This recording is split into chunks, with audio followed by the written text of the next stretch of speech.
We're here in the Hermitage Museum in St. Petersburg, Russia. This is Marie Gasper-Hulvat. Juli-Ann Gasper. And we are looking at an icon with the Dormition upon it, also known as the Koimesis in Greek.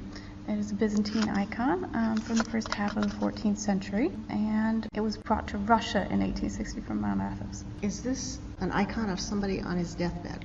It is an icon of the Mother of God on her deathbed. On her deathbed? Yes. Okay. The figure behind her is Christ, her son, and Christ is holding her soul in his hands. So it looks like a little baby, but that's her soul, which is kind of an inversion of the icons that we normally see of the Mother of God, where she is holding the Christ child in her arms.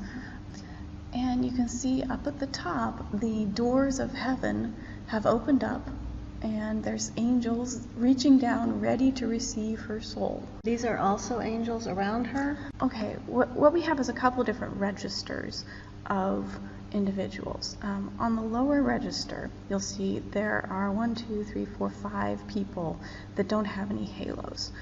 So those would be the people that were alive around the Mother of God when she died. The register above that all has people with halos. Some of them you can see they have wings, so those would be angels, but you'll see on the far left side there's a couple of people that don't have wings, but they have like crosses on their shoulders. Like a stole. And those would be saints. Those are ecclesiastical saints, so some sort of priest or bishop that had been made into a saint when he died. And they're there to celebrate her soul moving up into the heavenly realm. And she died after Jesus. So Jesus is already there receiving her soul. And so when was this actually made? This was made in the first half of the 14th century. It was made in Byzantium. And it's wood? It's on wood. Most icons are painted on wood. Also, it's interesting, you can see there's the edge of the icon at the bottom of the top. The side edges have been lost, but the bottom of the top you can see there's a raised lip so that the icon is set into the piece of wood and not on the very surface. So we're here on the other side of the room, and we're looking at some ivory icons. First one being icon with Dormition from Byzantium, late 10th, early 11th century. And it's about, we have the same situation. The same situation, the death of the Mother of God. And what's interesting about this little one, first of all, is not only do you see Christ holding the soul of the Mother of God, but you also see an angel at the very top carrying it up to heaven. So you see her soul 3 times basically. There's in her body, Christ holding it, and it being carried up to heaven. So it's almost dynamic.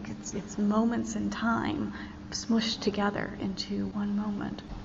So then we have over here yet another icon of the Dormition. This time it's a diptych, a 2-panel piece. This one is the diptych with the Dormition and the Crucifixion. It's again Byzantine, 12th century.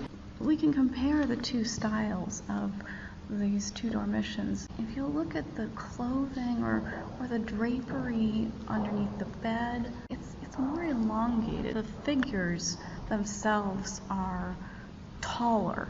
And that's just a reflection of different preferences and style of the moment. This one's just slightly later. This one has towers. This one does not. That one does have towers, and the other ones, and we did see the one tower in the painted icon.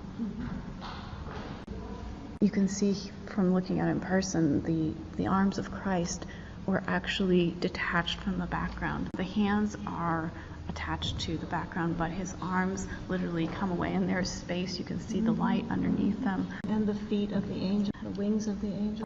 So lots of places where they've separated the... They've carved underneath.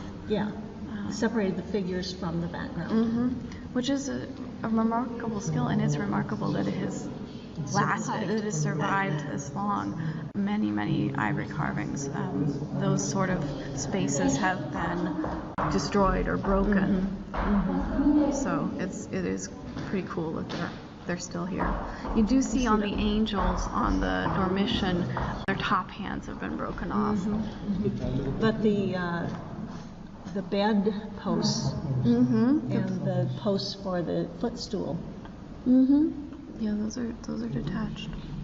Would these have been mounted on the wall or in a folio to be taken with you, or They what do you probably think? would have been more portable objects. The way that a lot of diptychs worked is that one could fold them in together to make kind of like a book. Why do they have the crucifixion icon beside? Well, the crucifixion is the moment at which Jesus dies, and the Dormition is the moment at which the Mother of God dies. So there's this correspondence in just life moments that you see.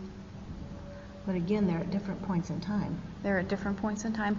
Each of these are framed, so it's a little bit different in terms of the fusion of moments, like we saw with the soul. Because they're framed, that kind of sets them off as separate. You don't have the same unification of time that you get in a single frame. But you have the repetition of the same thing happening Absolutely. over and over again. Absolutely. That's the way life is. That's very true. And there's some formal similarities between these two images too, because you do have the crowds of people on both sides of the central Christ and the angels above. There's some repetition in terms of the actual form of the image.